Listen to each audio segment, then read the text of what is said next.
Olá, sejam bem-vindos ao Fintech Talks Podcast. Meu nome é Bruno Diniz e esse é o podcast que você ouve sobre inovação e sobre mercado financeiro. E hoje a gente vai entrar numa temática, num assunto que é algo que tem sido bastante falado no mercado, que é a tokenização de ativos reais, né, dos real world assets, que é tanto falado pela indústria, mas como a gente tem a proposta de trazer coisas que você não encontra em qualquer lugar, a gente vai trazer um caso interessante e real que está sendo desenvolvido e que tem aí um benchmark bacana para a indústria, principalmente a indústria de ativos florestais.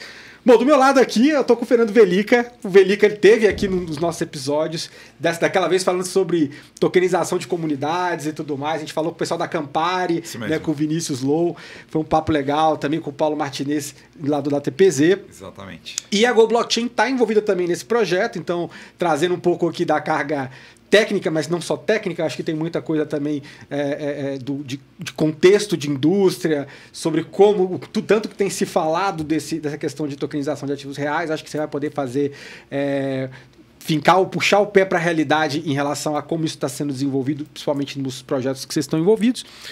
E do outro lado aqui estamos com especialistas do setor florestal. Eu estou aqui com o Rodrigo de Almeida, que ele é CEO do Grupo Index. E estou aqui com o Fernando Stricker, que é o diretor, cofundador, né, e diretor jurídico da Forestoken, que é, de fato, o projeto que a gente vai estar abordando aqui no episódio de hoje. Antes de mais nada, bom, o Velica vocês conhecem. Fernanda, o outro Fernanda, que eu vou chamar de Velica e de Stricker, para a gente não confundir. Mais fácil. Stricker, conta um pouco para a gente, brevemente aqui, de como você é cofundador e da parte de diretoria jurídica. Você veio de mercado de advocacia tradicional? Como é que foi esse movimento aí? Bom, eu sou advogado de escritório também, né? Conheci o Rodrigo através do meu sócio, né? O Rodrigo foi no escritório e discutiu muito sobre as dores do mercado florestal. O Rodrigo é desse mercado, eu não era. Fui aprendendo com o Rodrigo sobre isso e acabamos fundando a Forestoken, né? Acabamos discutindo muito como a tokenização poderia ajudar aí. Sim. E eu já estava estudando um mestrado da UFPR lá em Curitiba sobre tokenização e o mercado de capitais. Sim. Isso lá em 2016, 2017. E era um tema muito novo, isso gerava muita discussão doutrinária, jurídica, que a gente chama, e me trouxe muito vontade de participar desse projeto. Então foi um desafio bacana, a gente demorou muito tempo para desenvolver o modelo do negócio e hoje estou aí 100% na Forestoken tocando a parte jurídica com o Rodrigo. Bacana. E Rodrigo, conta pra gente, você fala um pouco sobre você, sobre o Grupo Index, né? Porque na verdade a gente tem aqui a Forestoken como um projeto que nasceu dentro do grupo, né? E conta também, acho que seria interessante contextualizar a audiência em relação ao mundo do mercado florestal, né? Que a Index também tem um longo tempo aí dentro desse mercado, né? Sim, maravilha. Bom, primeiro agradecer aí o convite da gente estar aqui participando. É uma honra, né, a gente poder estar falando sobre o mercado florestal. Eu tenho uma máxima que é o nosso desafio com o mercado florestal, e eu já vou entrar um pouquinho mais em detalhes. Eu brinco que está escrito lá, está lá no meu quadro, que é o nosso grande objetivo é levar o mercado florestal para a Faria Lima. Né? A gente trazer isso para o mercado financeiro. Sempre foi um grande desafio. Mas então, colocando um pouquinho da história do grupo, né, para a gente esclarecer, a gente é um grupo. A gente estruturou esse grupo em 2008. Nós adquirimos, dentro dessa história, a gente adquiriu a Confal, que é a empresa de consultoria florestal mais antiga do Brasil. Então, hoje a gente tem orgulho de dizer que nós somos um grupo com 50 anos de conhecimento dentro do setor florestal. Hoje, o nosso conselheiro, o professor Antônio Albino Ramos, é quem construiu esse embrião desse mercado florestal. E o que é esse mercado florestal que a gente tanto fala, né? Floresta, todo mundo já vai pensar um pouquinho, vai pensar em floresta amazônica, né? A floresta, a mata nativa, vamos pensar em carbono.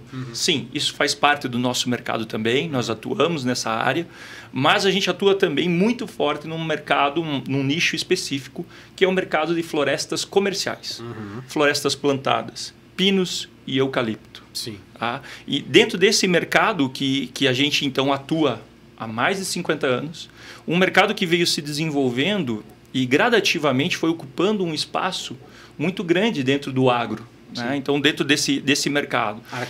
Área cultivada e todo esse processo. Hoje, por exemplo, se você pensar, nós temos 10 milhões de hectares de florestas plantadas. Isso é um mercado que a gente está falando, um mercado no seu total de 250 bilhões de reais, só a floresta plantada. Quando a gente fala desse mercado, e para que servem essas florestas? Né? Primeira coisa que todo mundo pergunta, fala, pô, mas isso aí é para gerar papel, vai acabar o papel, né? Eu acho que todo mundo quando pensa em... Se resume a celulose. Se resume... Isso, né? Só que o mercado de celulose, o mercado florestal existe em N mercados. E o mercado de celulose é um mercado bilionário. A gente tem grandes valores ali. Então, quando eu estou falando 250 bilhões, eu estou falando só da matéria-prima. Florestas que estão hoje dedicadas e plantadas a isso. E existem alguns estudos mostrando que esse mercado bilionário precisaria pelo menos chegar a 12 milhões de hectares. Olha. Então a gente tem um crescimento, por quê? Para atender as novas plantas. Isso levando em conta o que tem de potencial produtivo no Brasil ou a demanda de mercado? Hoje o que a gente tem produtivo no Brasil e a demanda do mercado só do Brasil. Olha só. Novas plantas, recentemente agora tem a própria Arauco, está lançando novas plantas, Suzano lançando novas plantas, N outras empresas expandindo as suas áreas, e a gente está falando isso só celulose. A gente ainda tem painel, a gente tem biomassa, a gente tem papel também, né? Então tem toda uma estrutura por trás desse mercado. Sim. E é aqui que nós nos concentramos. Então eu atuo nesse mercado, eu sou biólogo, a minha primeira formação é na área, sou biólogo, e na segunda área é direito. E aí juntei tudo isso, nesse processo de acompanhamento, acompanhei esse mercado desde 2000. Então, o que a gente vem percebendo? Cada vez mais começa a aumentar o valor desse mercado e existirem oportunidades para investimentos financeiros, para diversas áreas haver uma diversificação e uma valorização. Então, dentro desse mercado que a gente encontrou algumas dores. Ótimo. E o grupo, ele tem diferentes braços também de monitoramento, né? Como é que... Só tentando fazer um breakdown das atividades que vocês desenvolvem lá dentro. O grupo, então, ele nasce para atender as demandas não só desse setor, né? A gente trabalha no setor agroflorestal, a gente também trabalha em óleo e gás. Então, a gente tem várias áreas dentro de consultoria, onde é o nosso grande forte, né? Prestar consultoria. E atuamos, então, fazendo monitoramento, a gente tem a parte de geoprocessamento, geotecnologia, a análise de mercado. A gente trabalha desde 2006 trazendo fundos de investimento internacionais, fundos internacionais para investirem em floresta no Brasil, tanto mercado de carbono também, mercado de nativas plantadas. A gente tem todo um background bem interessante nessa área. E só que desde 2015, eu estou acostumado a falar faz 5 anos, mas é que... Pandemia bagunçou nossa... Bagunçou total. Mas desde 2015, quando o grupo estava próximo a chegar à marca de 50 anos, nós começamos a nos preparar o que a gente ia fazer para ter mais 50 anos. E aí a gente definiu inovação. Inovação é lindo, né? Quando você fala a palavra, é muito bacana falar, mas o que é inovação? Então a gente demorou 1 ano para a gente definir o que era inovação para a gente. E aí a gente olhou e falou assim, bom, a gente precisa fazer nossos serviços de uma maneira mais eficiente, mais eficaz, com melhor retorno, mas que a gente consiga compartilhar isso com o cliente. E aí a gente escolheu 2 áreas. A gente escolheu geointeligência, que é então utilizar a inteligência artificial nos processos de geoprocessamento, monitoramento. E a gente falou, vamos nos aventurar numa área blockchain. E aí a gente colocou a área de inovação a qual eu comando hoje, desde 2015, vem desenvolvendo produtos internamente para o grupo poder se beneficiar dessas tecnologias. Criamos a MapForest, a primeira startup do grupo, uma startup que desenvolveu toda a tecnologia de monitoramento de florestas via satélite com inteligência artificial, que é a base hoje para Forest Token. E depois, num andar aí gigante, onde encontrei o próprio Stricker, que foi o precursor ali para a gente começar a falar sobre o que a gente faria. Depois a Go Blockchain foi um parceiraço nosso. Hoje eu considero o Henrique e o pessoal como nossos cofundadores dentro desse processo. E nos ajudou a estruturar a tecnologia blockchain para a floresta. Então criamos a segunda startup do grupo, a Forest Token. Bacana, legal. É bom talvez, porque a audiência, como você falou, né, não tem noção da dinâmica do mercado, do tamanho do mercado. E eu acho que isso é uma primeira base para poder, talvez, a gente começar a entender, que é a segunda pergunta que eu abro para todos vocês, né, que a gente fala muito, né, o mercado tem falado muito de tokenização de ativos reais, principalmente aqui do lado do Velica, com a Go Blockchain desenvolvendo isso em vários setores, né, e a gente sabe que isso é uma prática que vai ser transformadora em termos de custo, eficiência de mercado e tudo mais. Mas eu queria entender, nesse caso específico de vocês, né, como é que tokenização de ativos florestais de fato muda o jogo do mercado de vocês, como ele funciona hoje, né? Você falou que a ideia, acho que a premissa é tentar aproximar o mercado florestal da Faria Lima, né? Talvez a gente talvez tenha um modo de fazer isso através do emprego de novas tecnologias, como esse o caso, né? E também que acaba não só do ponto de tecnologia, acaba afetando dinâmicas do setor. Vocês poderiam contar um pouquinho como é que isso altera o paradigma que você tem, talvez fazendo até um contraste de funcionava assim e passa a funcionar assim? Eu acho que eu começo e vocês vão complementando, você principalmente, né, Fernando e Velica. Bom, a primeira coisa que a gente tem que entender, então, o que a gente está falando. Então, está bem claro que nós estamos falando de florestas plantadas, comerciais. Né? Então, pinos, eucalipto, dentro desse processo. É um mercado dinâmico, como eu falei, né? Tem várias funcionalidades para essa madeira. Sim. Aí eu preciso explicar para vocês quais são as dores. Né? Então, quais são as dores desse mercado? Bom, para você plantar uma floresta, você sendo um produtor florestal, você leva 7 anos para conseguir ter, se você pensar em celulose, para ter uma floresta e ter retorno com essa floresta. Tá. Então, nesses 7 anos, quer dizer, você investe e faz aquela floresta crescer para chegar em 7 anos e, então, executar. Isso pensando em celulose. Sim. E eucalipto. Se você pensar em pinos, nós vamos para 18 anos. Investindo para poder chegar num processo. Aí, claro, você tem outros usos ainda. Por exemplo, o eucalipto você pode chegar a 10 se você quiser ir para serraria, madeira, serrada, né? Ou outras funcionalidades. Então, se pensar nisso, aqui tem uma primeira grande dor. 7 anos, o que eu faço? Por exemplo, eu sou um produtor, como que eu tenho renda ao longo desse período? Eu só tenho investimento. Então, aí a gente vai pensar quais seriam os produtos financeiros que poderiam me ajudar o produtor. A gente poderia pensar numa securitização. Primeira coisa que a gente poderia fazer, um contrato futuro com a indústria que vai comprar e vou lá e seguro. Mas quem quer securitizar? Qual é o custo disso?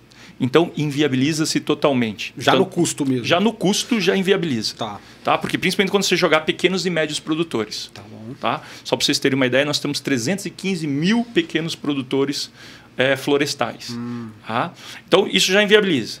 Aí você vai para uma outra dor que a gente tem, que é, consequentemente, a gente não tem um mercado secundário, porque a gente não tem um mercado futuro. Por exemplo, dessa madeira que vai ser gerada, diferente da soja. Né?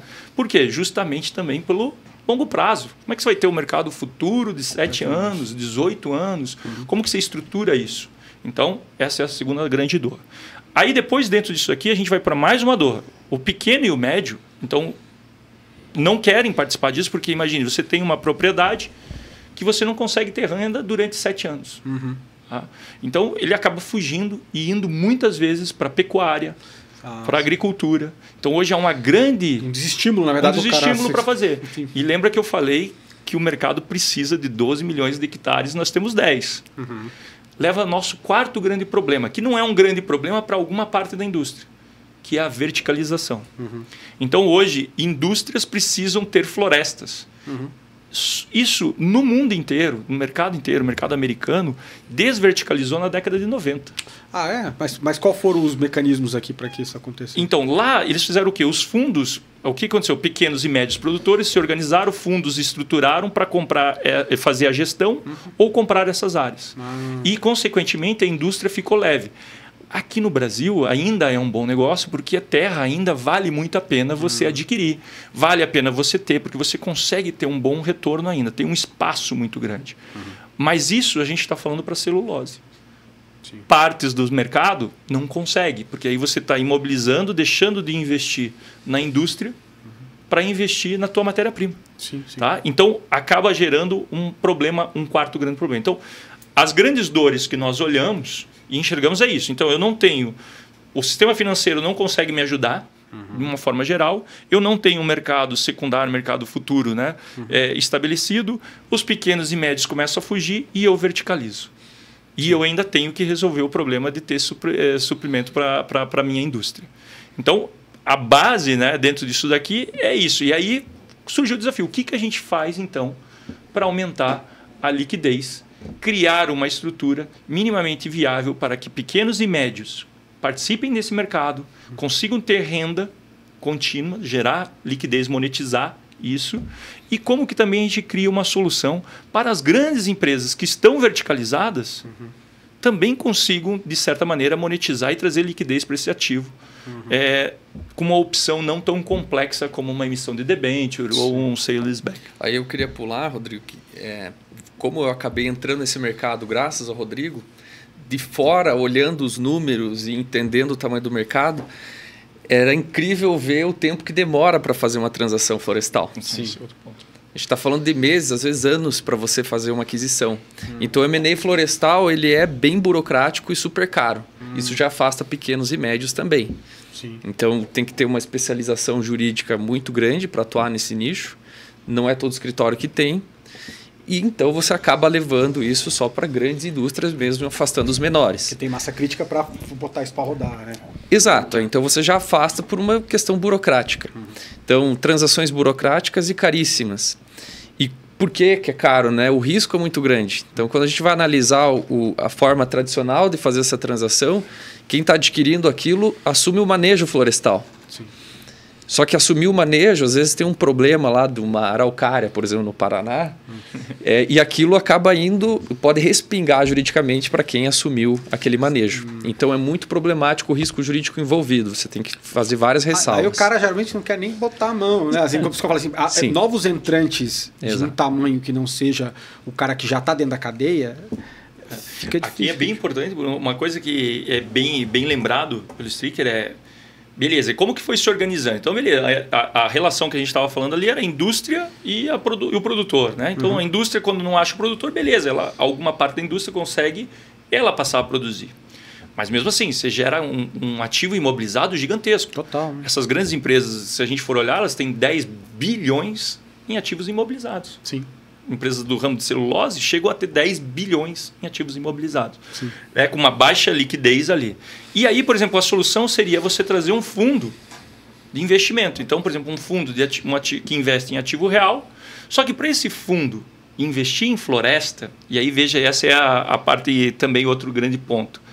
Esse é o grande problema. Eu invisto em floresta, eu não invisto na madeira que vai servir, porque basicamente eu tenho que adquirir toda aquela floresta, assumir todo o risco de manutenção aquilo para fazer um contrato com uma indústria e fornecer essa madeira lá na frente. Sim. Tá? Então, quando um fundo pensa em estruturar um fundo para fazer esse investimento, o fundo tem que ser multimilionário, tem que ser um fundo gigante. É a mega operação de longo prazo, com muitos detalhes nesse aspecto.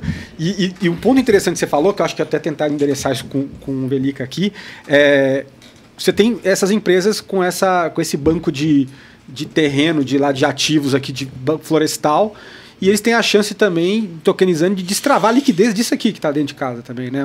Você enxerga dessa maneira? Como é que isso tem feito? Bom, primeiro, acho que assim, de tudo que foi dito agora, fica fácil entender por que o processo e o projeto vai ser um projeto de sucesso. Você tem o advogado visionário que foi estudar blockchain em 2016 e você tem o cara que entende tudo aí das regras e de ativos florestais no país. Eu acho que sim, os principais pontos que eu gostaria de trazer nessa conversa são o seguinte. Primeiro que, ao buscar a tecnologia blockchain, já havia a identificação de dores que a tecnologia poderia atender. Então a gente fala assim, né? A gente está acostumado a falar sobre aqueles itens, né, que o blockchain traz ao mercado, mas geralmente ele não traz de uma forma globalizada e geral para todos os casos. Mas nesse caso especificamente a gente está falando de eliminação de intermediários, a gente está falando de transparência, a gente está falando de habilitação de um mercado secundário, a gente está falando de registros online, real-time, de transações que vão ocorrer ali on-chain, né? Como a gente está acostumado a dizer. E eu acho que na verdade, essas são as principais características para que esse projeto tenha sucesso no blockchain. Sim. E aí, quando a gente está falando de de como isso foi construído, né? Na verdade, tem todo um processo que ele, assim, não vou dizer que ele é simples ou não, mas ele é um processo extremamente regulado do ponto de vista jurídico. Tem um processo de onboarding, tanto para quem vai fazer a venda, né, das suas terras ou da sua madeira, né, especificamente, porque a gente está falando de madeira, mas tem um registro das terras, tem um registro da propriedade, tem um registro das pessoas e dos proprietários, vai ter um registro de investidores. Então, tem um processo de know your customer ali, de know your business, né, como a gente está acostumado a dizer, que é extremamente amplo e é validado pela empresa de uma forma muito correta. Por quê? Porque isso vai trazer transparência e segurança para quem for investir nestes tokens, nessa plataforma. E aí a gente está falando de liquidez, né? Você imagina que a gente está falando de 7 anos, ele acabou de falar aí de 10 bilhões de ativos imobilizados. Imagina que eu tenho a necessidade de liquidez por N motivos dentro da minha companhia e eu tenho lá um contrato de R$1 bilhão em tokens florestais, dentro da Florest Token. A plataforma, ela já auto-habilita, da forma como ela está construída, a revenda deste contrato ou destes tokens no mercado secundário para as pessoas ou empresas, né, no caso, são investidores qualificados, a gente está falando de tickets mais altos, mas para que as pessoas ou empresas possam comprar aquele contrato e negociado entre eles ali. Tem uma sala de negociação, isso fica tudo registrado, como isso foi feito, de que forma foi feito, os valores. Mas eu não estou falando só de viabilizar o mercado secundário graças à tokenização, nós estamos falando também da criação do mercado secundário. Que não existia. Não existia. Via marketplace. Né? Via marketplace. Então, no final do dia, trazendo para termos mais mercado tradicional, vocês estão criando uma bolsa, né, entre aspas, uma espécie de um ambiente, vamos mudar o nome, um ambiente de troca desses tokens, compra e venda desses tokens. Eu até diria aí, Bruno, de conhecer o que tem de oferta, porque também isso é importante você ter essa divulgação e a gente consegue isso internamente. Você ter um encurtamento do tempo e do custo de uma due diligence. Por que o jurídico é caro? Porque ele tem que levantar tudo, né? Isso é horas de advogado e num escritório caro. Então você demora meses para fazer o levantamento de todo esse risco. O que nós fazemos com essa tokenização? Quem vai comprar o token vai garantir a madeira dele no volume que ele quer.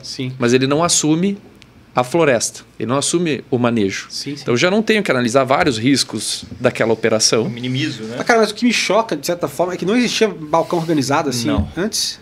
Uma indústria desse tamanho. É um esforço no lado jurídico que eu fui depois estudar, entender. É um esforço desde a década de 90, pelo menos, porque a nossa bolsa é jovem, né? Mas desde a década de 90 tentando trazer para o Faria Lima. Então isso que o Rodrigo colocou como missão é real. É real.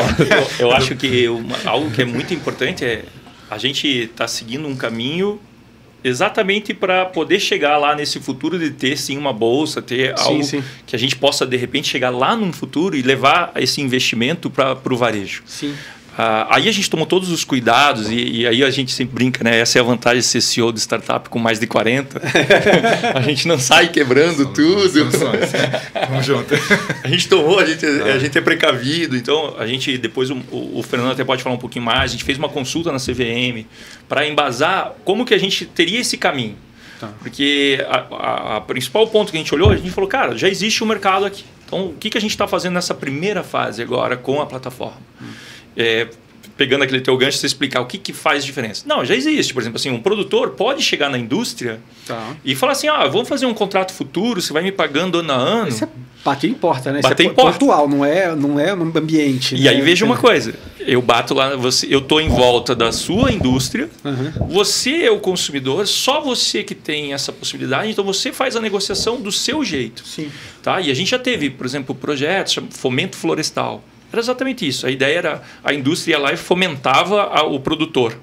Só que a gente teve vários exemplos que chegou na hora de vender a floresta, a indústria pulou fora. Mas isso, se a gente parar para pensar, por exemplo, diferentes dinâmicas de cédula de produtor rural e tudo mais. Assim, isso não pegou por causa desses elementos. Não pegou porque assim, a gente São 7 anos. Cara... 7 anos. A gente teve o incentivo florestal na década de 90. Tá? Existiu a CPR, dentro disso daqui, um movimento para a geração de CPR na década de 90. Só que o que aconteceu? Não existiu blockchain, não existiu monitoramento. Então a auditoria, para fazer isso daqui... Prato cheio, né? Prato cheio para... O que aconteceu? Hoje a gente tem 3, 4 andares de florestas. Esse é um dos grandes problemas legais hoje que a gente tem na parte de regularização. Você tem uma floresta que alguém tem uma CPR da década de 90. Que isso? Tá? E aí, por exemplo, e não é um, são dois, mas três... teve um movimento de CPR como incentivo da década de 90, depois o mercado deu uma minguada. Não, porque justamente mas ainda tem coisa... O que aconteceu? Foi muito anos. dinheiro, muita gente não plantou, pegou o dinheiro e não fez o plantio. As CPR se duplicaram, triplicaram. Cara. Tá? E aí, porque eram projetos muito longos. Sim. Então, esse mercado se matou exatamente nesse momento. Por isso que ele não houve essa evolução. E aí, por quê? Aí isso faz parte do que a gente detectou. Bom, não tinha blockchain, permitia que, cara, imagina, eu trocava CPR aqui, era documento, portador, assinado no verso. Imagine. Então, não existia isso. Sim. E outro grande problema era o custo da auditoria. Por exemplo, imagina um projeto no Brasil inteiro. Como é que se faz essa auditoria? Então, hoje, com a tecnologia que a gente desenvolveu lá na MEP, monitoramento via satélite. Então, isso simplifica muito essa garantia. Sem dúvida. Tá? E aí, esse é o ponto que eu acho que é bem interessante, que a gente muda muito o jogo, é que agora, a gente criando esse espaço, esse nosso marketplace, esse nosso balcão, a gente começa a botar mais player na jogada. Então, eu já não fico mais, o produtor não fica mais preso a uma regionalidade. Sim. Tá? Eu posso agora começar também a trazer um fundo de investimento que possa investir em criptoativo ou ativo real, mas ele não precisa ser um fundo de 1 bilhão. Claro. Ele é um fundo de 50 milhões. E ele encartera esses tokens. E ele encartera. A gente vai fazer o primeiro ETF de tokens florestais do mundo. Olha aí. É os criptofones. Caramba. Por isso que eu falo, né? Tem tanta dificuldade de longa data em várias indústrias e a gente vai matando um a um. Obviamente tem que ter um entendedor, sim, né? Sim. E até voltando para isso, fala Sim. um conto pra gente das dificuldades aí do ponto de vista legal que você encontrou, que foram piores. Primeiro, eu acho que foi o exercício que a gente mais fez, que era Foi onde a gente mais brigou. o que nós vamos O tokenizar. advogado, quem que não briga mais que o advogado? Mas acho que a grande questão... 2 advogados. Não tira o teu fora, não né? tira o Rodrigo. Mas eu sempre vejo assim, o projeto é bom, eu já atendi algumas empresas que vieram com o projeto de tokenização lá atrás. Quando estava falando com o Rodrigo também, eu falei de algumas dificuldades que eu via, que era assim, como se fosse um arquiteto, um engenheiro, chegar e falar, essa casa aqui que eu já fiz, já desenvolvi, já tenho programador, deu óleo, não, mas é uma área de preservação, você não pode construir a casa aqui. Sim. Então, a mesma coisa jurídico num projeto de tokenização. Poxa, nem pode fazer isso. Como é que você vai pagar todo mundo e não certificou previamente? Então, a principal dificuldade inicial foi o que nós vamos tokenizar. Sim. Porque aí a gente vai na pergunta que sempre é a natureza jurídica do token. Qual é? Depende do ativo. Né? Nós vamos fazer uma tokenização que o renda fixa acho que é o mais, né? Tokenização de um crédito, cria um lastro num contrato que tenha crédito, levo isso a mercado. Mas daí eu trouxe para o Rodrigo também, a gente discutiu muito isso, né, Rodrigo? A dificuldade de você se enquadrar, então, dentro da CVM, porque na época não tinha ainda... ainda... perguntar os entendimentos com a CVM, acho que vale dar uma pincelada nisso aqui. Não tinha ainda a nossa lei de criptoativos recente, então nós estávamos 100% no escuro. Tá. Era de acordo com o que... Tava tão bonito pintar nessa época, né? Tava bem... Mas o que a gente já vinha conversando e sabia, olha, não é porque não tem uma lei própria falando de cripto que não exista lei e possa fazer tudo. Exato.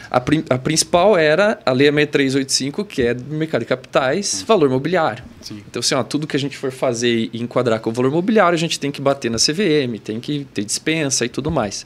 Então, esse foi o ponto. Aí a gente definiu o ativo como sendo a madeira. Vamos criar um marketplace de madeira, só que o token representa os direitos desse contrato de aquisição da madeira. Sim. Então a gente foge de qualquer alegação de valor imobiliário e não vamos assumir varejo agora. A gente não precisa. Uma empresa já bilionária, né? Um mercado bilionário, desculpe, que já tem muito dinheiro. Né? E vamos amadurecer o mercado e depois, se a gente encontrar, como você falou, Bruno, vai resolvendo os primeiros problemas, os mais básicos, e daí a gente tem oportunidade para abrir depois. Esse foi um dos principais. Depois veio a lei e ainda tem algumas coisas em aberto, como a consulta agora do Banco Central, que a gente vai ver. Realmente, os enquadramentos, por exemplo, das exigências que a gente vai ter como um service provider, Crypto Asset Service Provider, né? Os CASPs. Sim. VASPs. Sim. Então, hoje, por exemplo, nós não recebemos o dinheiro do cliente. Nós não somos intermediador de pagamento nenhum. Sim. É tudo feito via escrow account no banco tradicional. Talvez depois a gente tenha outras soluções financeiras que a gente possa trazer. Já temos outras soluções. Já temos soluções. No forno. Sim.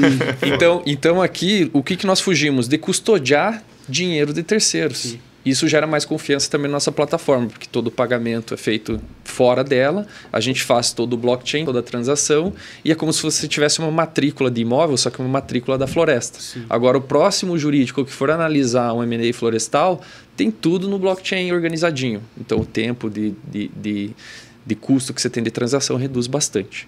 Então, aí a gente teve primeiro o ativo, depois definir a transação, e enquadrar hoje, né, a gente ainda tem algumas incertezas regulatórias sobre o que uma VASP vai... Eu imagino que vem, acho que até a gente pode discutir um pouco depois isso, mas vem uma regulação dependendo das atividades que você está exercendo mesmo. Né? Então, a gente está fugindo muito dessa questão de varejo, fugindo muito da custódia financeira. E não coisa que deixem vocês expostos nesse ponto. E nem nossos clientes, porque os nossos clientes, a ideia, né, a gente já tem a plataforma, né, a gente já está, esse primeiro semestre vai acontecer as primeiras transações dentro, as tokenizações já aconteceram, agora vão começar a acontecer as transações. E os nossos clientes, por exemplo, vão ter alguns clientes que são SA. Né? Então, aberta na bolsa, né? Aberta na bolsa, né? Então a gente tem que tomar muito cuidado com isso. Então, o que a gente sempre tomou muito cuidado, que foi lá desde o começo? Bom, primeira coisa, não podemos ser valor mobiliário, porque senão perde todo o charme do nosso negócio. Então, o que a gente é? A gente é um negócio jurídico, compra e venda. Compra e venda de madeira com uma opção de recompra. E aí a gente consegue enquadrar tudo isso e com esse mecanismo simples a gente consegue substituir para a indústria. A gente está propondo uma substituição para outras ferramentas financeiras. Então, por exemplo, uma empresa que tenha, qual que seria a forma dele? Ele pode vender esses ativos para um fundo com uma recompra, que é o que a gente chama de TPFF, né? A tokenização da produção florestal financeira. A indústria faz um contrato dentro desse processo, vende os tokens e propõe uma recompra já desses próprios tokens. Sim. E isso por um determinado período de tempo. A outra forma é simplesmente uma TPF, a tokenização da produção florestal, que eu faço um contrato direto com o produtor e falo, você tem que me entregar a madeira daqui tanto tempo. Tá. Então, veja, a gente simplificou todo o processo. Porque o que eu entendo, assim, essa é a minha visão mais romântica, né, que eu vejo do blockchain, por que A e B precisam de um intermediário? Por quê? Por que ele precisa, por exemplo, de uma securitização, garantidor do garantidor financeiro, todo esse processo? Porque A não conhece B, não confia em B. Sim. Quando a gente consegue trazer o blockchain, e esse é o primeiro ponto, a gente consegue dar mais tranquilidade nesse processo de transação. E aí, quando eu coloco o monitoramento via satélite, a certificação Forest Token, que vem uma due diligence, tem acompanhamento, o registro na matrícula desses tokens, né? Dentro desse processo, esse contrato, essa amarração dentro da nossa plataforma, A começa a olhar para B e fala assim, não, cara, eu não preciso, você está me entregando madeira, eu confio em você dentro desse processo. Tá? E a gente também criou uma opção dentro da plataforma que é colocar uma garantia real. Então, só que o que a gente, graças à lei do agro e o patrimônio da afetação, por exemplo, o que a gente entende? Que se eu sou uma indústria comprando madeira, o que eu quero é a madeira. Sim. Se eu preciso colocar um intermediário, um banco para garantir isso, ele quer ter garantia que o negócio dele vai. E ele quer mais. Sim. Né? Não é simplesmente. Então, por exemplo, o que a gente entende que vai mudar muito? A indústria vai falar, quanto eu estou comprando de madeira? 10 milhões. Quanto vale a sua propriedade? 100 milhões. Eu não quero a sua propriedade de garantia. Eu quero 10 milhões da sua propriedade. Sim. Então, com o patrimônio da afetação, isso foi um gol para nós, ainda tem as suas nuances, tem ainda as suas dificuldades, mas está lá, a gente entende que isso simplifica. Então, veja, para o produtor, imagine, ele tem um patrimônio de 100 milhões, ele pode, inclusive, usar como garantia, mas ainda sobra 90 milhões para ele entrar no banco, para ele fazer outras coisas. Porque antes, sem esse patrimônio de afetação, você tinha que dar área e não conseguia dar outros bens, também outros utensílios, aí você maquinário. Tem um multiuso na tua propriedade, você não consegue. Que entra em tokenização de imóveis, né? Sim. Parte porque já você começa aí. porque aí é tudo conectado no final do dia, né? Se você a garantia também vai estar dentro do ambiente tokenizado, né? E fracionado de um pedaço da terra. Sim, mas vamos pensar aí nas possibilidades. Aí não vou dar spoiler, mas para pensar, né? Então você tem a indústria que comprou um ativo. Esse ativo ele pode ser dado como garantia para ele tomar crédito, inclusive? Entendeu? Sim, claro. Então, aí a gente começa a extrapolar, porque é super fluido, o mercado fica mais fluido. Né? Você imagina que vai ter o Drex daqui a pouco, né? Esperamos aí que vai dar tudo certo e vai caminhar. Temos o Drex aí nos próximos meses, no final do ano. 25, eu acho, exato. Mas vamos lá. Então você imagina que essas transações podem ocorrer via Drex. Claro. Porque elas já estão no blockchain. Enfim, as conexões e as bridges vão surgir ali e vai ter transação via Drex. Então você já amplia o número de empresas, principalmente do sistema financeiro, que vão ter acesso a isso de forma automatizada. E aquela coisa que a gente fala, assim, a gente sempre fala aqui no podcast que inovação é questão de timing, né? Então, assim, esse é o melhor timing possível, porque já tem um interesse do regulador que é vamos tokenizar a economia, no lado de cá vocês estão criando a ponte de cá, eles a ponte de lá, isso aqui se encontra no meio do caminho e tudo se conecta, muito interessante. E tem mais de 300 mil produtores florestais. Então, e esse lance também que eu acho não muito... tem crédito. Que é incrível, o lance é o seguinte, que é incrível o que vocês estão fazendo, porque assim, no final do dia, vocês acabam achando um mínimo divisor comum que permite mais gente entrar no mercado sob diferentes tipos de modelo. Como você falou, é o grande player que quer fazer um revolving disso aí, é um caso. É o pequeno que quer ali resolver pontualmente uma terra que ele tem, um estoque que ele tem que é bem menor, que é para salvar uma coisa pontual, também pode colocar no marketplace. Quer garantir, quer colocar garantia também.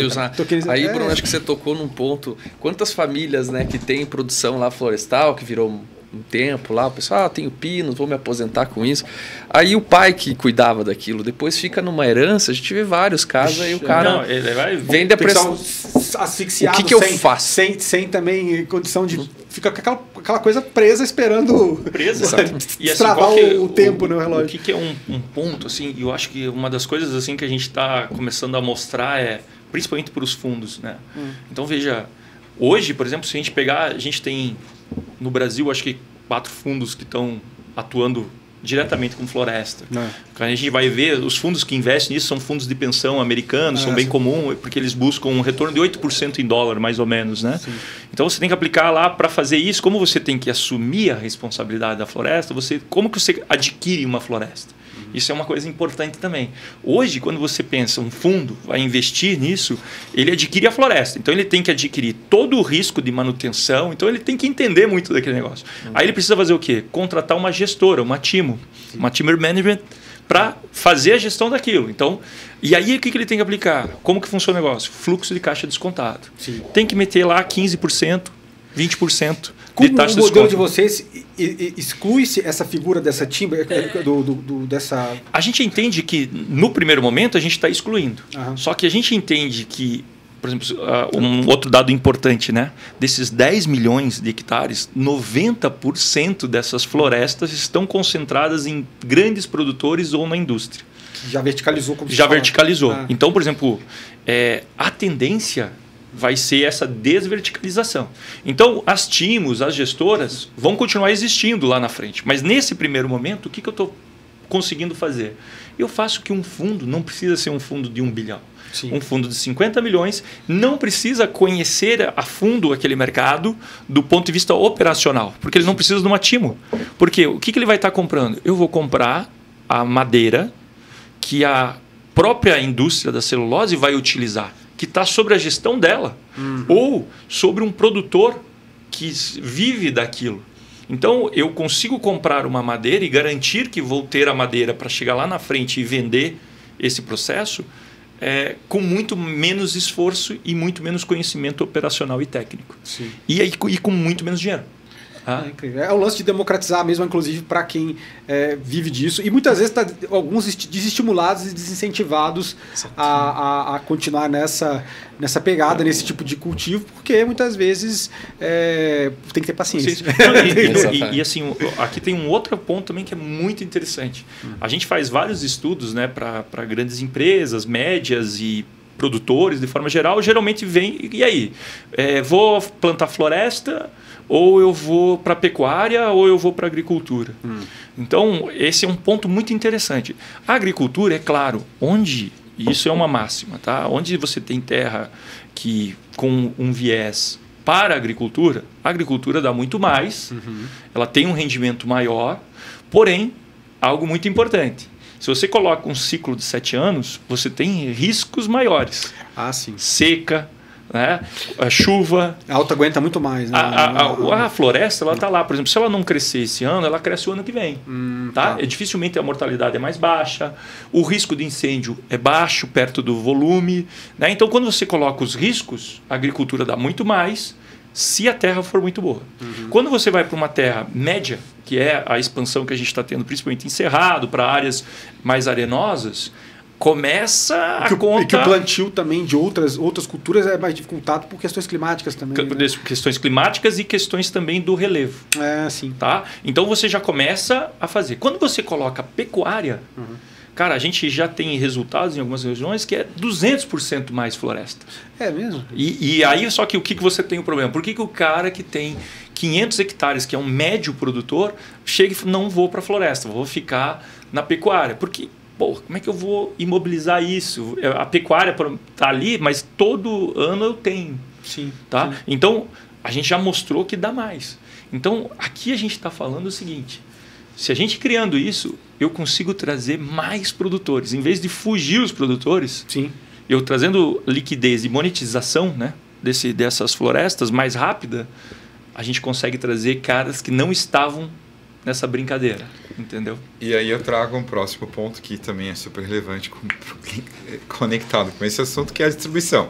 Ah, sim, isso aí é bom falar também. Porque assim, talvez seja... algo que nem todos conheçam, mas na medida em que você coloca um ativo no blockchain, a facilidade de distribuir ele globalmente ela é infinitamente maior. Então, assim, estão surgindo ecossistemas em blockchain em vários países do mundo, e esses ecossistemas, desde que interessados por esses tokens, poderiam recebê-los também para gerar liquidez para essas operações. Então, não necessariamente, e aí não estamos falando de agora, mas de um próximo passo e de uma oportunidade que obviamente está aberta e disponível com a tecnologia, que é a distribuição. Abriu para mais produtores, conseguiu trazer mais gente para isso. A gente também consegue abrir para mais investidores, porque a tecnologia permite isso automaticamente. Vão ter CBDCs, enfim, vai ter uma série de coisas que vão se conectar a isso. Então, assim... as oportunidades aí, assim, são muito grandes. E assim, a gente está falando, a plataforma, obviamente, uma vez que ela estiver rodando, ela pegar a tração e as pessoas estarem ali entendendo de como ela funciona e tudo mais, a gente vai ter os investidores chegando lá. Mas nesse momento, até quando entra no site de vocês, da Forest Token, aparece lá também uma lista de players, inclusive players do mercado financeiro tradicional. Alguns desses estariam, num primeiro momento, ajudando numa distribuição local disso aí ou não? Como é que você está pensando nessa questão? A gente fala de distribuição, obviamente que está em blockchain e tudo mais, a gente já pode pensar em global, que até uma segunda pergunta eu quero fazer daqui a pouco. Nesse momento, a gente está até, Bruno, é importante esse esclarecimento, a gente deixou a plataforma fechada, ok. Então a gente não vai distribuir para varejo, digamos assim, sim, né? Sim. É B2B. Então nós estamos falando do produtor de qualquer tamanho, e na outra ponta a indústria. E fundos de investimento. E fundos de investimento. Isso. Fundos de investimento. Que hoje a gente vê assim, vamos tentar resolver o básico, que é ter que já é um tremendo avanço. Já é um tremendo avanço. Vamos ter uma... gigante. Já é um gigante. Eu acho que como no nosso checklist, né, o M&A florestal realmente mais barato, realmente mais fácil, mais simples. O monitoramento florestal funcionando, semanalmente atualiza, você pode acompanhar teu ativo. Sim. a sala de negociação para chegar no preço e a possibilidade de você desmobilizar isso, né? O Rodrigo sempre comenta sobre quem compra o ativo no método tradicional, depois tem que, para vender, todo um custo novamente. Então ali a gente vai ter esse ambiente. Esse passo é importante, cara, porque isso é algo também para fundos que a gente enxerga, por exemplo, assim, que fundo que pode segurar 7 anos? Entendeu? Então, por exemplo, o que a gente está desenhando lá... É VC. É tipo a dinâmica de VC, em termos de janela de tempo. O cara tem que fazer e colocar isso, né? Então, por exemplo, o que a gente está desenhando com o token? O token vai permitir que, por exemplo, um fundo fale assim, não, eu tenho apetite para risco. Sim. Então, eu entro num plantio zero, do ano 0 ao ano 2, que é onde tem mais risco, né? Por exemplo, onde, se você pegar de 0 a 7, é onde pode ter maior mortalidade, tem maior custo, tem maior dificuldade. Depois disso, minimiza muito-se o risco. Basicamente, o risco vem com algumas pragas, incêndio. Mas então, o que a gente faz? Esse fundo pode vender para outro fundo. E a plataforma funciona como agente liquidante, vamos dizer, dentro ali, porque a indústria está ali. Quem vai consumir? A indústria. Tá? Então, sempre o nosso final vai ser lá.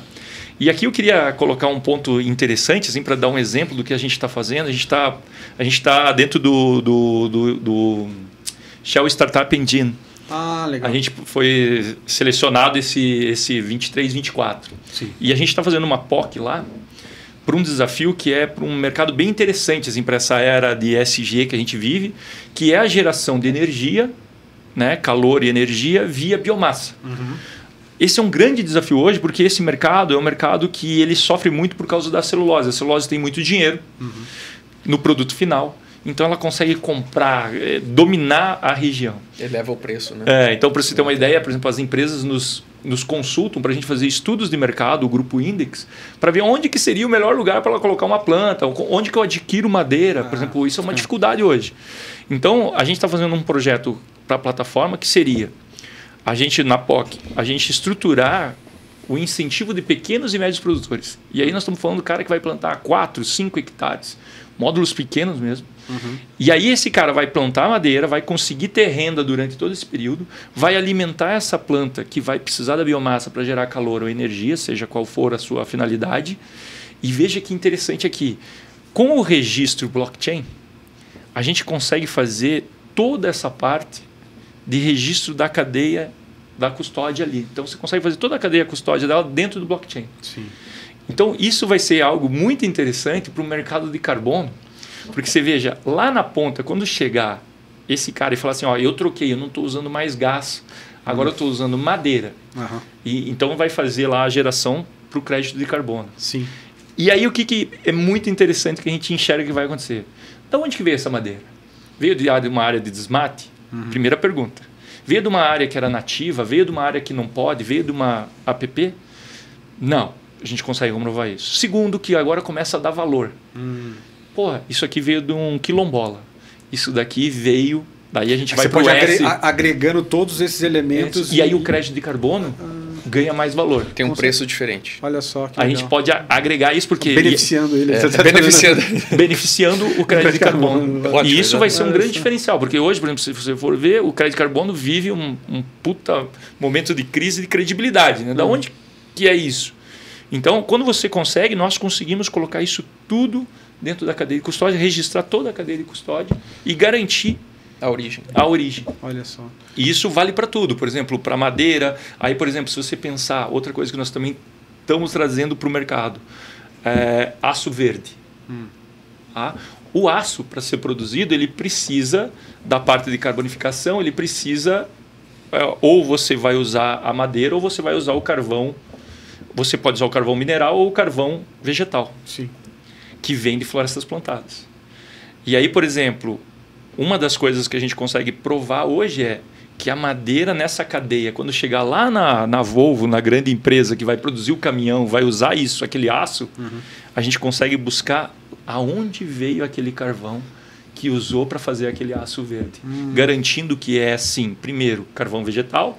Segundo, não é de uma área de desmate, é um carvão legal, que é um grande problema hoje. Então, você consegue fazer todo esse registro.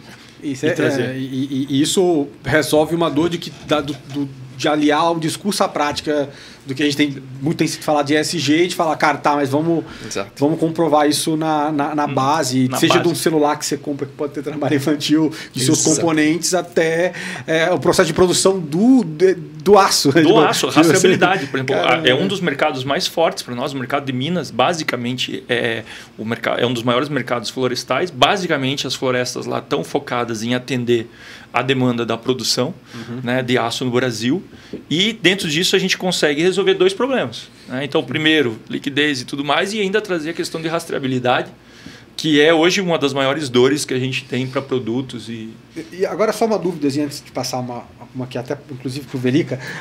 Quando vocês obviamente vieram com a ideia do projeto, inquestionável pelo que a gente falou aqui, de tudo que ele soluciona e quão importante ele mas nessa tarefa provavelmente vocês tiveram que bater na porta de todos os players, os grandes players do setor. Né? A receptividade foi bacana, teve um pouco de cautela.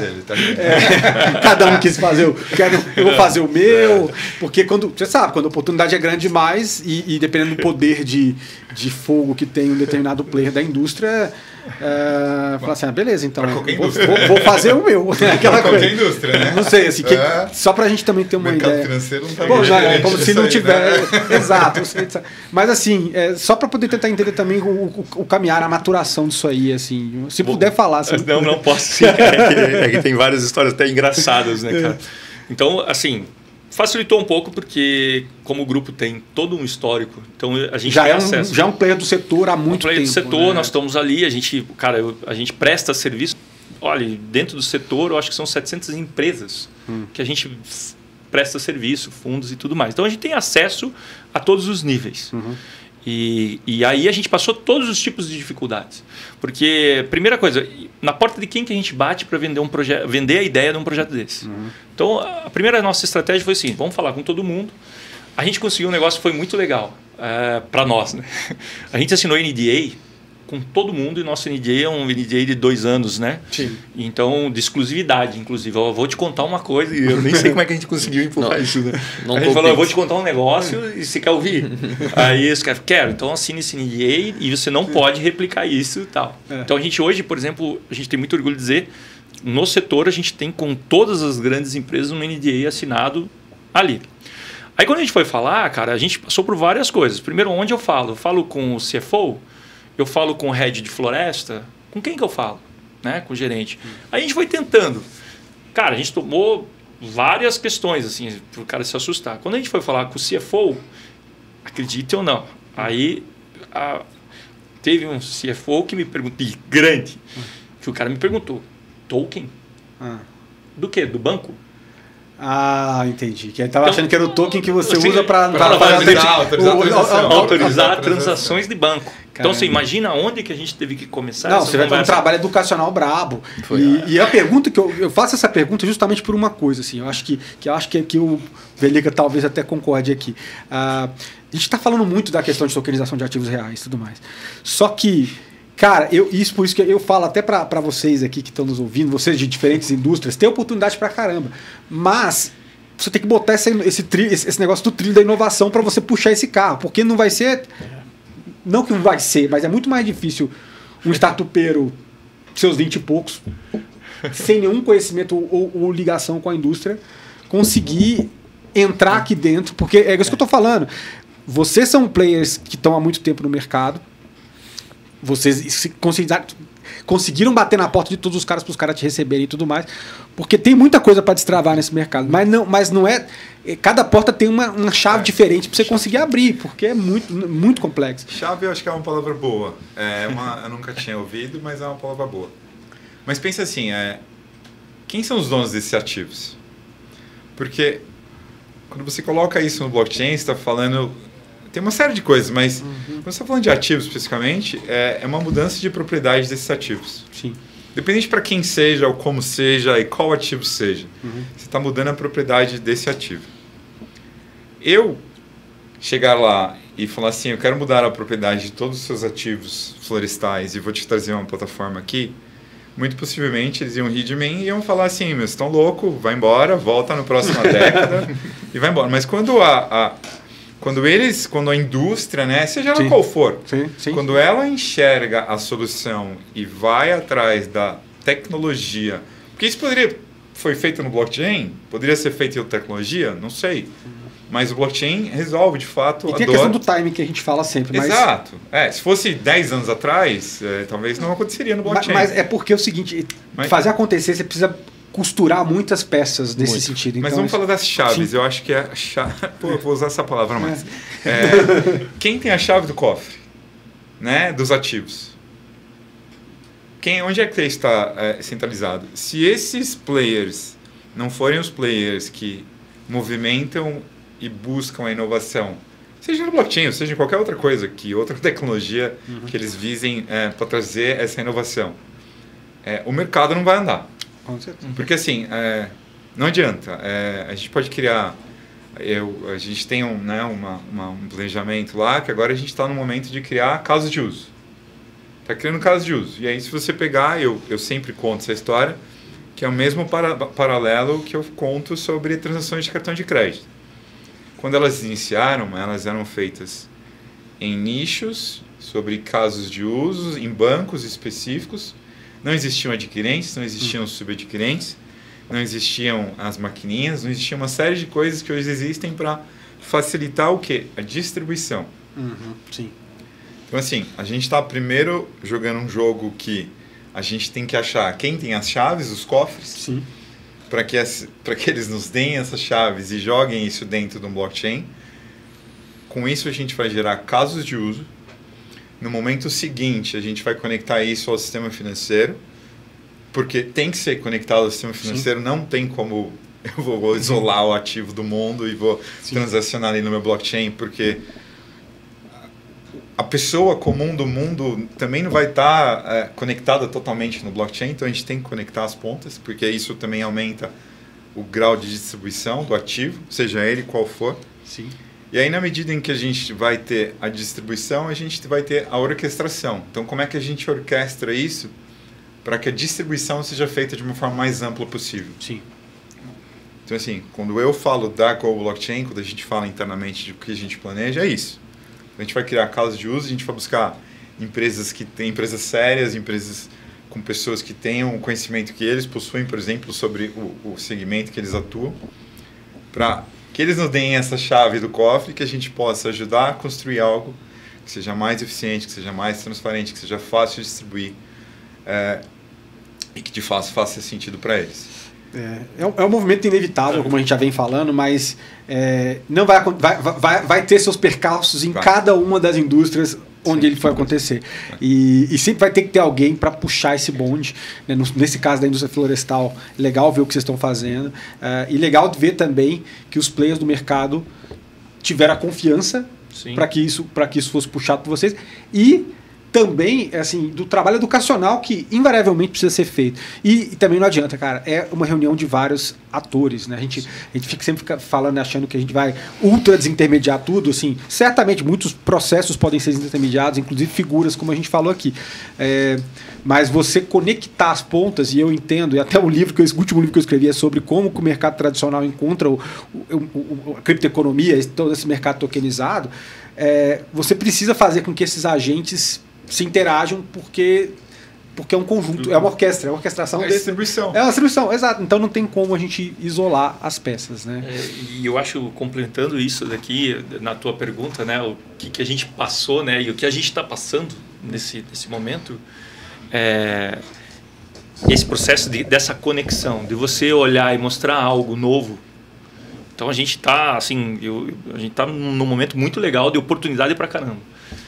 Eu espero que todas as pessoas com quem eu conversei, que me acharam louco quando eu comecei a falar isso, e que toda vez que alguém falou, cara, você está louco, como que vai fazer isso, não sei o que lá, eu sempre levei como um elogio. Eu espero que lá no final realmente se confirme como um elogio, porque realmente eu estou enxergando algo diferente. A gente está ali na Forest Token, o que a gente está enxergando? Um novo modelo. Então os desafios que a gente teve quando a gente foi conversar, CFOs, heads, nos fundos, a gente ainda tem todas essas questões. Primeiro, é o desafio dessa criptoeconomia. Por exemplo, explicar o que é isso. Sim. Tá? Primeiro que todo mundo confunde sempre com o Bitcoin. Tá? Então, sim. Tem toda uma educação para tem toda a educação. Daí, cara, a gente sempre, às vezes eu lembro que tinha reunião, eu lembro quando dava aqueles escândalos, né? Exato. Cara, eu tinha uma reunião marcada com o Red. Putz. O cara tá enviesadaço. Eu sabia que era meia hora o cara me Terra olhando assim, ó, cara, tipo... Você vai me dar um golpe. Cara, mas isso aí não é pirâmide. Outra coisa que sempre chegaram para nós, né? Isso aí não é o esquema do boi gordo? Cara, sabe, o cara vai daquilo que tá mais... Naquilo que... na memória afetiva. Na memória afetiva. Então, o que a gente tem um desafio? Então, primeiro, é exatamente o que você falou, cara. Eu acho que isso ali você colocou muito bem, captou muito bem. Como que a gente conecta, né, esses atores? Então, cara, a gente tem indústria. Cara, eu tenho um produtor que é outra linguagem. Totalmente. Tá? Então, por exemplo, cara, como é que eu vou falar de token, cara, para um cara que tá lá trabalhando na sua floresta, no seu desenvolvimento? É totalmente diferente. Tem o fundo de investimento, daí tem o mercado financeiro, né, de forma geral, né, você trazer isso para o sistema financeiro. Então, os desafios foram N, cara, desde como eu te falei, o cara chegar para mim e falar, token, então você tem que começar a explicar do zero. Eu acho que todo mundo que está trabalhando com tokenização está passando por isso. Tá evangelizando o mercado de uma forma ou de outra, não tem como, né? Mas é um trabalho, acho que foi, depois até, né, digo aí para vocês que estão nos ouvindo, tem a chance de olhar o site, ver dos diferentes parceiros que estão envolvidos e também conhecer melhor o projeto, que é um projeto único. Vale até lembrar, né, que até a gente está falando em off aqui, não tem nada parecido ainda globalmente, né? Não. Pelo que a gente entende aí, vocês nos falaram e anunciaram no mercado, é o primeiro marketplace de floresta plantada do mundo. E eu imagino também que, pô, isso tem um potencial, uma vez dando certo aqui no Brasil, de ganhar uma escala global, até porque a tecnologia não tem borda nesse caso, né? Em alguns aspectos. A gente tem muito elemento jurídico ali que... Se não houvesse, não teria. Mas assim, tecnologicamente a gente sabe que não tem borda, mas tem um potencial para um mercado de 1,2 trilhões. Então, aí a gente... trilhão. Que legal. Até aí o Bruno perguntou se a indústria não faria, né? Uhum. Mas tem tanta tecnologia que a gente acoplou que é praticamente impossível fazer dentro de casa. O monitoramento. Não é só o blockchain, né? O jurídico. E a estruturação do ecossistema, né? Do marketplace. Assim, e aqui eu acho que é algo interessante, né, Vilica, a gente também colocar, que é essa nossa aproximação com a Go Blockchain. Sim. Dentro do sistema também, que eu acredito que vai acontecer. Você vai... Hoje cada um cria seu marketplace, cria seu ecossistema, mas a ideia que eu enxergo no futuro é que isso vai começar a se conectar cada vez mais. É interoperável, né? Essa interoperabilidade que a gente vai ter. Então, por exemplo, a ideia que a gente fechou de estar mais próximo da Go é justamente também olhando que ela também está estruturando vários outros processos, outras plataformas que a gente entende que no final das contas vão começar a se comunicar de todo. Sim, sim.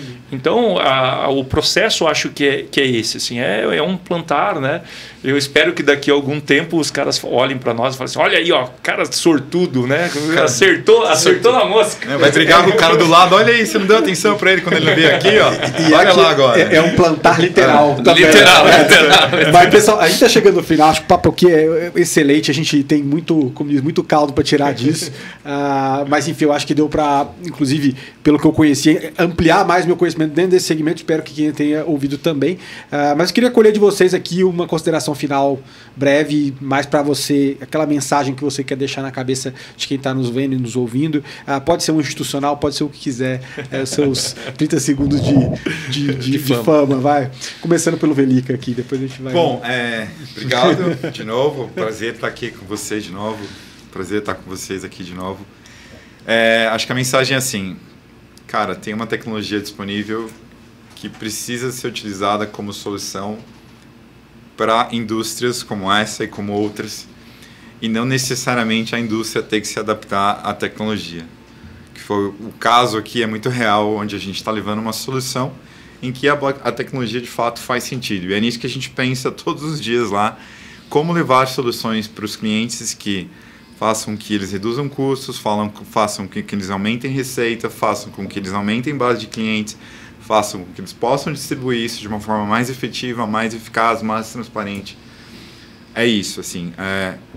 Eu acho que é muito importante nesse momento que a gente está, né, colaborando aí e com um monte de gente inteligente aí construindo essa indústria, que a gente construa de uma forma efetiva e que de fato a gente construa algo que faça sentido não só para as empresas, mas como para o mundo, para a população e para todo mundo que esteja envolvido nesses ecossistemas aí que a gente está entrando.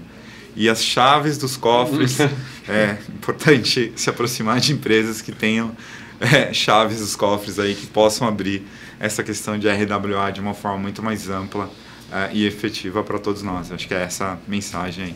Maravilha, brigadaço novamente por estar aqui com a gente. Stricker, conta pra gente aí seus... Bom, eu vou falar com o público que é jurídico, com os advogados, obviamente.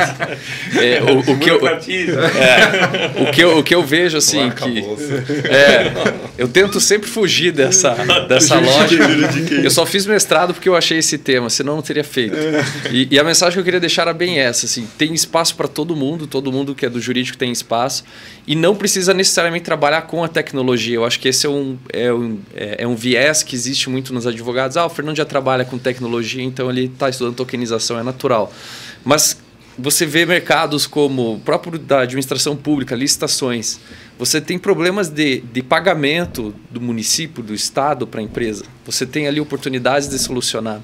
Você tem antecipação de recebíveis no mercado de crédito. Você tem no agronegócio oportunidades para tokenizar. Você tem dentro do mercado florestal, como a gente falou hoje. Então, e dentro desses mercados você tem a regulação própria e o profissional jurídico habilitado a trabalhar naquele segmento.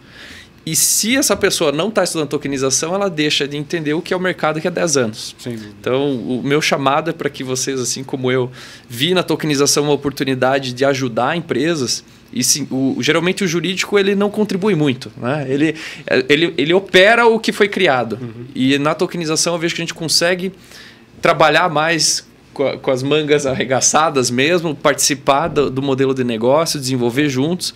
E é uma das grandes invenções aí que, assim como a internet revolucionou o mundo, no direito a gente tem a criação das sociedades, né, das empresas, que foi uma ficção, né, você dizer que a empresa é diferente da pessoa física.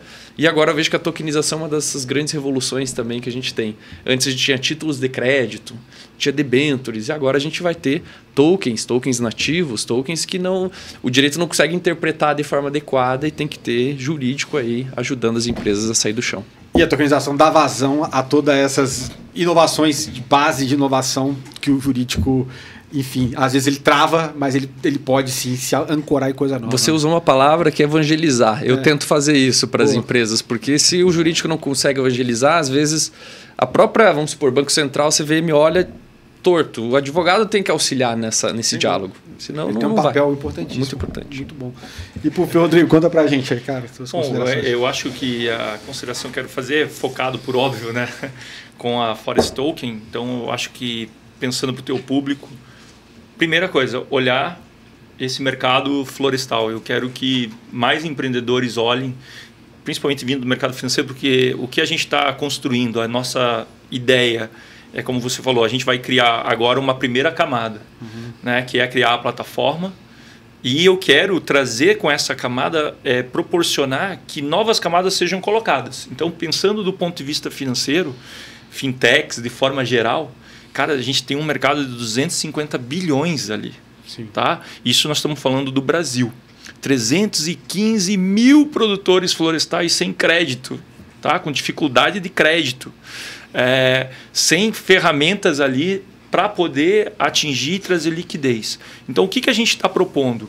A gente não vai conseguir abraçar tudo isso, por óbvio, nem é o nosso objetivo. Sim. O nosso objetivo é construir esse balcão, transformar isso efetivamente num marketplace e acoplar novas fintechs. Sim. Fintechs que tenham interesse, são muito bem-vindas. É essa a mensagem que eu quero deixar aqui para empreendedores, para isso, para olhar esse setor e nos utilizar para esse processo. A gente enxerga que existe sim um futuro gigante, tem muito dinheiro. Eu gosto sempre de contar essa história.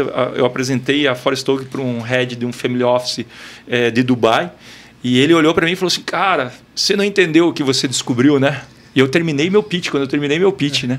Eu falei, como não? 50 bilhões de dólares, não é muito? Aí ele falou, cara, você não entende como o mercado financeiro funciona, né, cara? A gente pode multiplicar isso. Então, eu acho que a gente tem muitas oportunidades aqui dentro que não estão sendo exploradas. E, assim, como eu falei, a minha missão é levar o mercado florestal, trazer o mercado florestal para a Faria Lima. E aí eu preciso de mais empreendedores. Eu acho que esse projeto é muito grande E só o meu sonho não é o suficiente. Eu preciso de outros empreendedores sonhando comigo também. Então, essa é a mensagem. Como o Velica e a Go Blockchain. E em cima dessa clareira que vocês estão abrindo, que mais, como diz, mais empreendedores venham e que uma nova vertente de mercado dentro da realidade da criptoeconomia, do mundo tokenizado, seja explorado e que a gente colha todos esses benefícios como sociedade, como empreendedores e tudo mais. Mais uma vez, muito obrigado pela presença de vocês aqui. Agradeço você também que nos viu, nos ouviu. Espero que você também tenha entendido mais sobre esse assunto. Eu mesmo aprendi muita coisa aqui no episódio de hoje. E não se esqueça de fazer sua inscrição por aqui, deixar teu like e enviar esse episódio para alguma pessoa que você entende que possa ser beneficiada com isso, inclusive quem tem interesse em ser um empreendedor desse novo ramo, dessa nova atualização desse ramo que está sendo desenvolvido aqui pela galera da Forest Token. Grande abraço, até a próxima.